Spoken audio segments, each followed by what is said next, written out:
Hello everyone, আসসালামু আলাইকুম। সবাইকে আমন্ত্রণ জানাচ্ছি আমাদের নিয়মিত আয়োজন নারী উদ্যোক্তার সাফল্য অনুষ্ঠানে, এবং সাথে আছি আমি হাসিনা আনসার নাহার। প্রতি পর্বেই আমাদের স্টুডিওতে একজন নারী উদ্যোক্তা আমন্ত্রিত থাকেন। আজকে আমাদের স্টুডিওতে আছেন তাসজিদ আক্তার সোমা। পুরো অনুষ্ঠান জুড়েই সোমা আমাদের সাথে থাকবে। তার জানা অজানা সকল তথ্য আমরা জানবো, এবং তিনি কিভাবে একজন সফল নারী উদ্যোক্তা হয়ে উঠলেন সেই গল্পটাও আমরা তার কাছ থেকে শুনবো। চলুন দর্শক, আমরা চলে যাই সোমার কাছে। কেমন আছেন আপনি? আলহামদুলিল্লাহ ভালো আছি আপু, আপনি কেমন আছেন? এই তো আল্লাহ রাখছে ভালো, এবং আপনাকে দেখে অনেক প্রিটি লাগছে। থ্যাংক ইউ আপু, মাশাআল্লাহ। আপনাকে অনেক সুন্দর লাগছে। হ্যাঁ, আমি একবার রেড পড়তে চাইলাম, পরে বললাম জানা থাকে এটা পরে চাই, না তাহলে তো দুজনের ম্যাচিং একদম হয়ে হয়ে যেত। যেত। জি হ্যাঁ, আপু। আপনি তো একজন নারী উদ্যোক্তা, অনেক জি আপু। কিছুর সাথে জড়িত। তো বর্তমানে কি কি নিয়ে কাজ করছেন? আপু আমি হচ্ছে মূলত ঢাকায় আমার বেড়ে ওঠা, হুম, কিন্তু বিয়ের পর মূলত আমার শ্বশুরবাড়ি হচ্ছে কুষ্টিয়া। তো আমি যখন আমার হাজবেন্ড মূলত জব করে, হুম, জব করতো, এখন করছে না আসলে। হুম, তো আমার কুষ্টিয়ার যে খাবার কুলফি মালাই, হ্যাঁ, এটা বিখ্যাত একটা খাবার আপু। হ্যাঁ, যে আপনিও তো কুষ্টিয়ার, হ্যাঁ, জানেন কুষ্টিয়ার আপু, মেয়ে। যেটা কুলফি বিখ্যাত একটা খাবার। তো আমাদের মনে হলো যে সবাই তো সবার দেশের জিনিস নিয়ে কাজ করছে, হুম, হুম, তো বাবা বললো যে আমার দেশের তো একটা ঐতিহ্যবাহী খাবার আছে, তাহলে আমি একটু দেখি শুরু করে। হুম, তো ওটা নিয়েই মূলত আমার ফার্স্ট সিগনেচার আইটেমই ছিল কুলফি নিয়ে কাজ করা। ওয়াও, এখন অনেক কিছু নিয়ে মানে অ্যাড হয়েছে সাথে, add কিন্তু হয়েছে সাথে। সিগনেচার আইটেমটা কুলফি আছে। আচ্ছা, আর কি কি আছে? আমাদের কাছে আপু পেয়ে যাবেন ডাবের পুডিং আপু, হুম, যেটা এখন মোস্ট একটা ভাইরাল প্রোডাক্টের মতো হয়ে গেছে। অবশ্যই। আর সাথে আছে বগুড়ার দই। ও, বাহ, আমার পেজের নাম কিন্তু আপু হচ্ছে ফোক ফুড। আচ্ছা। ফোক ফুড মানে হচ্ছে যে লোকজ খাবার, গাঁও গ্রামের খাবার নিয়ে কাজ করার হুম, উদ্যোগটা নিয়েছি। ওয়াও, হুম, তো সেই সুবাদে আপু প্রথমে আমরা শুরু করেছি কুলফি নিয়ে, তারপর তো মনে হলো যে না, বগুড়ার দইটা তো বিখ্যাত একটা খাবার, তারপর আমরা কাজ করলাম বগুড়ার দই নিয়ে। আর এটা আমাদের কাস্টমার ডিমান্ড যে আপনারা তো কুলফি নিয়ে কাজ করছেন, তো আমাদের দই দিচ্ছেন না কেন। বাস ওনাদের চিন্তার থেকে আমাদের দই শুরু। দই নিয়ে কাজ করতে করতে যখন করোনা আসলো আপু, তখন আমাদের বিজনেসটা তো পুরাই বন্ধ ছিল। মানুষজন বলতে লাগলো যে আপু আপনি তো এখন দুধ দিতে পারেন আমাদেরকে। তখন আমরা চিন্তা করলাম যে এই করোনার সময় আমরা দুধটা কোথায় পাবো। তারপর আমরা হাজব্যান্ড ওয়াইফ দুজন মিলে মানে প্রপারলি রেডি হয়ে আমরা গ্রাম সাইডগুলোতে চলে গেলাম।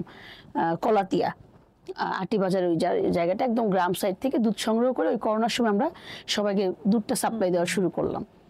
তো ওইখান থেকেই দুধের আয়োজন পরে কাস্টমার চাহিদা ঘি দেন আপু, কারণ দুধের মানে থেকেই তো ঘি। আস্তে আস্তে বাড়ছে। এটা কিন্তু আপু অনেক বড় একটা পাওয়া আমার, যে আমার কাস্টমারই আমাকে বলে দিচ্ছে যে আপু আপনি তো এটা দেন। নিজেরা ওটা মাথায় আসার আগে কাস্টমার জানিয়ে দিচ্ছে। জি আপু। বাহ, বাহ। তারপর হচ্ছে আমাদের ঘি নিয়ে চলা, যে ঠিক আছে এই ঘি। এরপর ঘিয়ের পরে হচ্ছে আমাদের যেটা আসলে আপু ডাবের পুডিংটা, আচ্ছা, যে ডাবের নিচে যে একটা দুধের লেয়ার দিয়ে কাজ করা, আর উপরে তো ডাবের পানিটা দিয়ে। তো ভাবলাম যে এটা দুধ রিলেটেড, যেহেতু আমার সাথে তো এই বিজনেসটা যায়, তারপরে আমরা শুরু করলাম ডাবের পুডিং নিয়ে কাজ করা। মূলত এখন এই কয়েকটা প্রোডাক্ট আমার আছে। সবচেয়ে ডিমান্ড হচ্ছে কুলফির। কুলফি এবং ডাবের পুডিংটা ও, আপু, এই দুইটা। দুইটা এখন আচ্ছা, খুব আচ্ছা। ভালো চলছে। চলছে। আর নতুন যেটা আনছি আপু পায়েস, কারণ দুধের সাথে তো ও, হ্যাঁ, দুধের পায়েসটা সাথে অনেক related। যায়।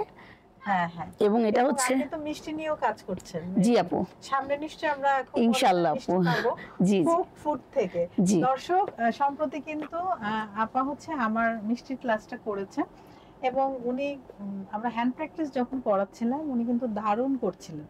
তো আমি আশা করি যে মিষ্টি নিয়েও সামনে আমরা নতুন নতুন চমক পাবো, কি বলেন? ইনশাআল্লাহ আপু, Folk food ইনশাআল্লাহ। থেকে। জি জি আপু। এবং নেক্সট কিন্তু সামনে মাসে আপনারা বিভিন্ন রকম মিষ্টির আয়োজন এখানে দেখতে পারবেন ইনশাআল্লাহ। folk food থেকে। জি আপু।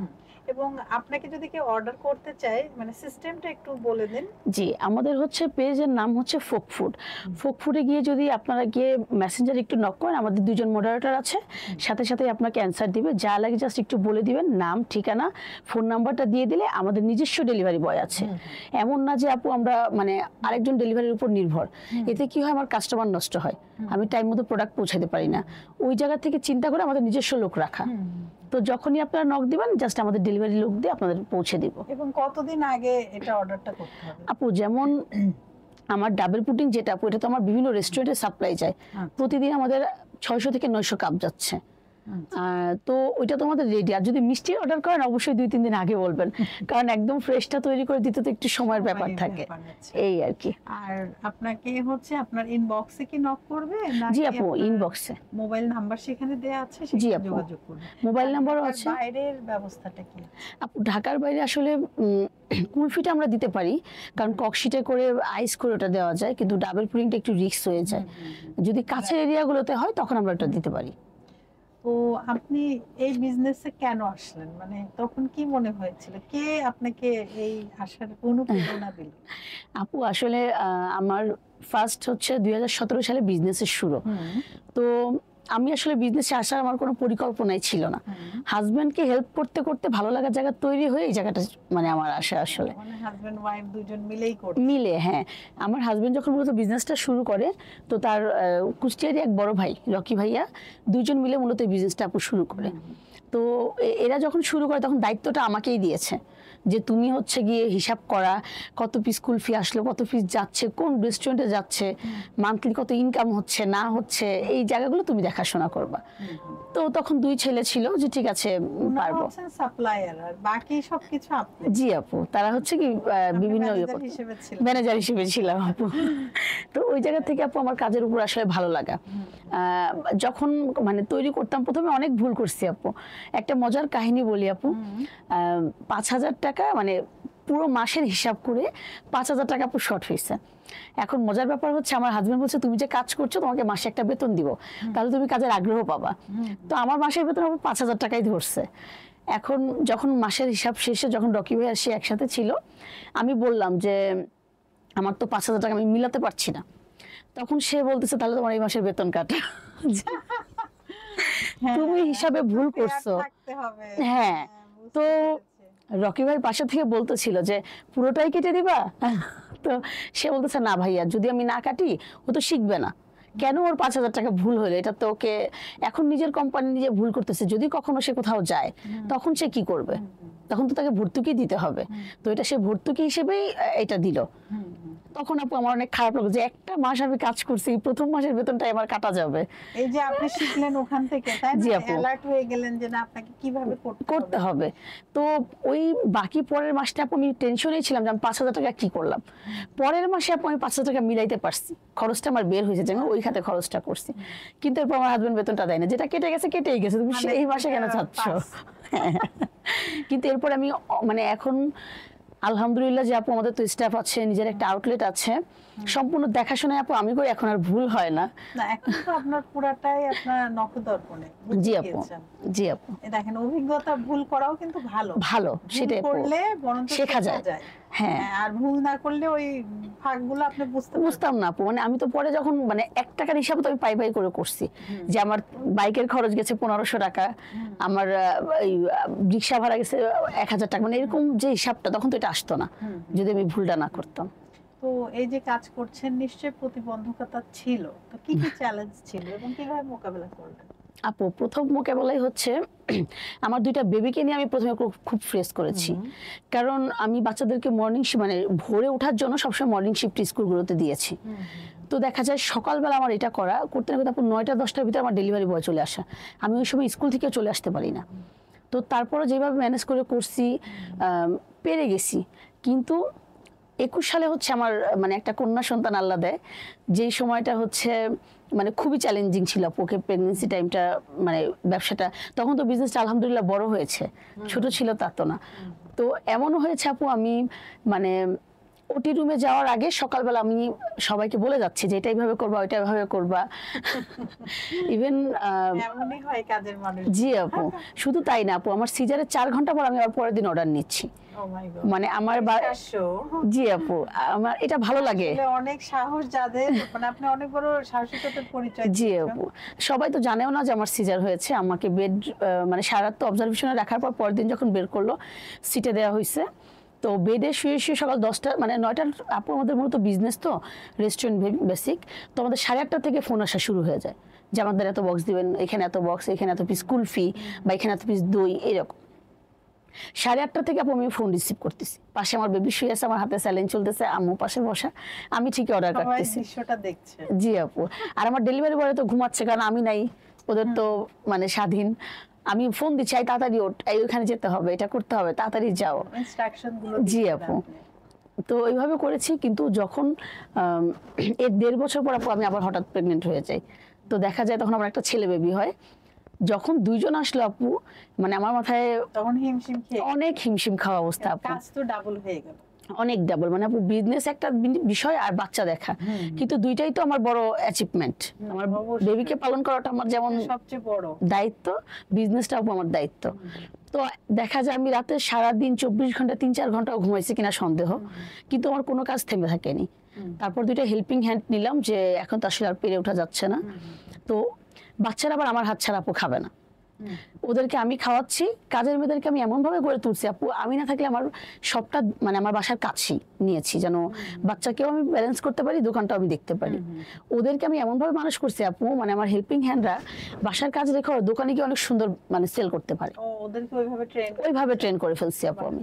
মানে আমার এই প্রতিবন্ধকতাগুলো আমি এইভাবে করে আর কি মোকাবেলা করছি। বুদ্ধি করে আপনি চ্যালেঞ্জ গুলোকে একসেপ্ট করে জি আপু। ওইভাবে ঠিকভাবে কাজগুলো করেছেন বলে আজকে আপনি একজন সফল নারী উদ্যোক্তা এবং জি আমাদের আপু, এখানে আসতে পেরেছি। জি আপু, না, আসলে এটা তো আপনি নিজে অ্যাচিভ করেছেন। আপনি জি আপনার আপু। হাজবেন্ডকে সাপোর্ট করলেন, হেল্প জি। করতে করতে আপনি নিজেই ব্যবসায়ী হয়ে গেলেন, উদ্যোক্তা হয়ে উদ্যোক্তা গেছি। হয়ে জি গেলেন। আপু, হ্যাঁ, এবং আপনি বেবিদেরকে নিয়েও ওইভাবে চলছেন এবং আপনার বাসার লোকজনকেও ম্যানেজ করছেন। জি আপু, আসলে একজন নারী সবকিছুই পারে যদি তার জি ইচ্ছা আপু, শক্তিটা ইচ্ছা থাকে। শক্তি লাগবে আপু। হ্যাঁ, জি সেটাই। তার দৃঢ় মনোবল এবং সৎ থাকতে হবে। জি আপু, আপনি যে কাজেই থাকেন আপনাকে সৎ থাকতে হবে। এইটা তাহলে ঠিক কিন্তু আপু, অনেক রহমত আর বরকত চলে আসবেই। আসে। জি আপু।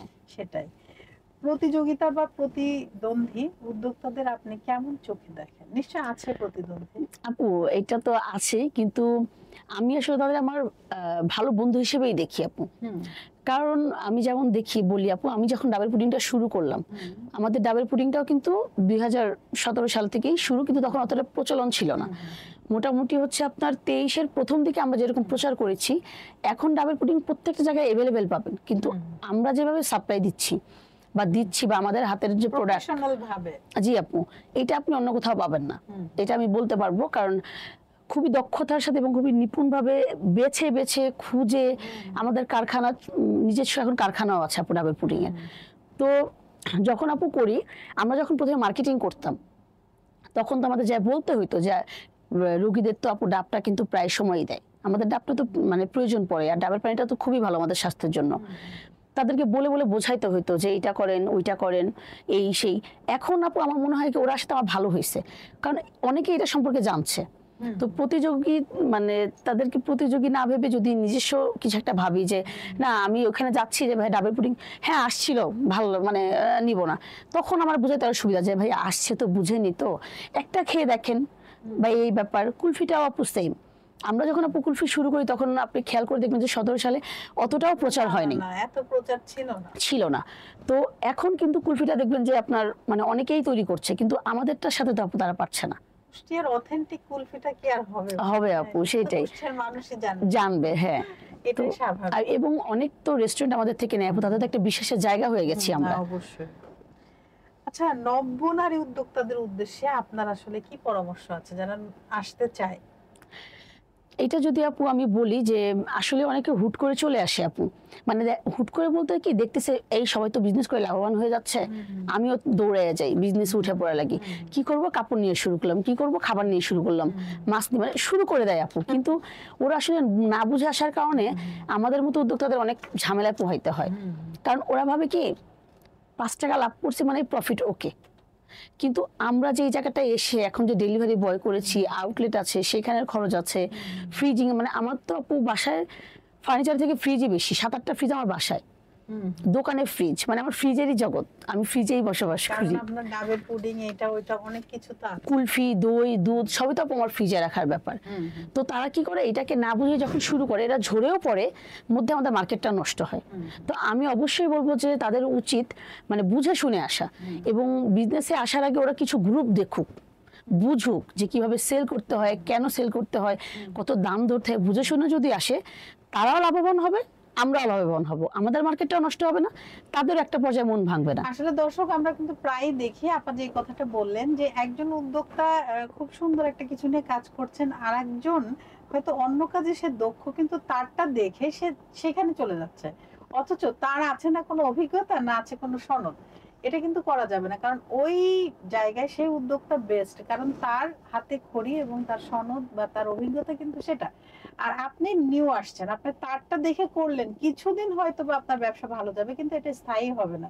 তখন কিন্তু আপনার লসে চলে যাবেন এবং আপনার যে একটা ইচ্ছা শক্তি ছিল যে আমি কিছু একটা করবো, সেইটা সেই জায়গা থেকে আপনি সরে আসবেন। মানে আপনি তখন আর মন মানে এমন হবে যে আপনার বিজনেসই করছেন না। তো এগুলো আমরা না করি, আমরা আসলে দেখব যে আমি নিজে কি কাজে পারদর্শী, সেই কাজের উপরে নিজেকে আরো ট্রেন করে, আরো কোর্সের মাধ্যমে আমরা সেই কাজটা নিয়ে ব্যবসা শুরু করবো। আপনি যদি তারটা দেখে শুরু করেন, হ্যাঁ তারটাও করেন, কিন্তু তার মতো আগে নিজের পজিশনটা করতে হবে। তার সে যা যা শিখেছে সেগুলো আগে আপনাকে শিখে আসতে হবে, তারপরে কিন্তু আপনি একজন সফল উদ্যোক্তা হতে পারবেন। নলেজ, স্কিল এন্ড অ্যাটিটিউড, এই তিনটা সমন্বয়ে কিন্তু একজন সফল মানুষ, সফল উদ্যোক্তা এবং সফলতায় ভরে যাবে আপনার জীবন। সো কাউকে অনুকরণ, অনুসরণ না, নিজের প্রতিভাকে চিনুন। জি আপু। আসলে আমরা কিন্তু কথা বলতে বলতে অনুষ্ঠানের একদম শেষ দিকে চলে এসেছি। জি আপু। আমাদের এই নারী উদ্যোক্তার সাফল্য অনুষ্ঠানে এসে তোমার কেমন লাগলো? আপু সত্যি কথা খুবই ভালো লেগেছে এবং অসংখ্য ধন্যবাদ কাজী নওশিন লায়লা আপুকে, খতে খাঁটি গ্রুপকে। কারণ ওই গ্রুপের জন্যই তো আসলে আমাদের প্রচার প্রসার, তারপর হ্যাঁ, আপুর হ্যাঁ, মাধ্যমে এখানে আসা। হয়। এবং মিষ্টির কোর্সটা তো ওখান থেকেই আমার হ্যাঁ, আপুকে চেনা। আর আপনি তো আসলে অনেক ভালো একজন মানুষ, সবসময় হেসে কথা বলেন। থ্যাংক ইউ এটা সো আমার মাচ। খুবই ভালো লাগে আপু। আচ্ছা, হ্যাঁ। এবং আমরা যখন মিষ্টির ক্লাসটা করেছি আপু, আমি শুধু অবাক হয়ে দেখছি যে আমরা কত লোক ছিলাম। আপনারা যে ২-৩ জন শিখাচ্ছিলেন, মানে হেসে হেসেই বারবার উত্তর দিচ্ছেন। আমাদের প্রশ্ন করেন, বলেন, বোঝাচ্ছি। এইটা আপু আমার অনেক ভালো লাগছে। না, যে অবশ্যই। এত লোকের ভিতরে। ট্রেনারকে আসলে অনেক গুণের অধিকারিণী হতে হবে, কারণ ট্রেনার শুধু শেখাচ্ছে তা না, ট্রেনার আসলে কি শেখাচ্ছে সে বিষয়ে কিন্তু ব্রিফও করতে হয়। এবং যখন শিক্ষার্থীরা প্রশ্ন করে, ট্রেনারের জন্য আরো সুবিধা হয় জি আপু। জানাতে। আমরা কিন্তু তাদেরকে বলছিলাম যে আপনারা জানতে চাইলে জিজ্ঞাসা করেন, আমরা হচ্ছে উত্তরগুলো দিব, তাহলে আপনারা বাসায় সেগুলো করতে পারবেন। তো একজন ভালো ট্রেনার আসলে এভাবে হওয়া জি উচিত। আপু, মানে আর মিষ্টির কোর্সটা তো করেছি, আমার সি ফুডটারও ইচ্ছা আছে, কিন্তু জাস্ট হ্যাঁ। দূরের জন্য আপু আমি পারি না। আচ্ছা, ছোট আমাদের বেবি প্লাস বিজনেস, এই জন্য। হবে আস্তে আস্তে জি সবকিছু আপু, হবে। কাছের এরিয়াগুলোতে হলে অবশ্যই আমি না, অবশ্যই। আবার ক্লাসগুলো হ্যাঁ, করব। যেহেতু আপনার বাসা ধানমন্ডি। জি আপু, মানে শিল্পকলা বা হচ্ছে আপনার যে লালবাগ এই এরিয়াগুলোতে হলে আমি চেষ্টা করতে পারি যে আসার জন্য। আপনাকে অনেক ধন্যবাদ, আপনি আপনার মূল্যবান সময় থেকে সময় বের করে আমাদের অনুষ্ঠানে এসেছেন। আবারও নতুন কোনো আয়োজনে দেখা হবে। জি থ্যাংক ইউ আপু, আপনিও ভালো থাকবেন। Thank you.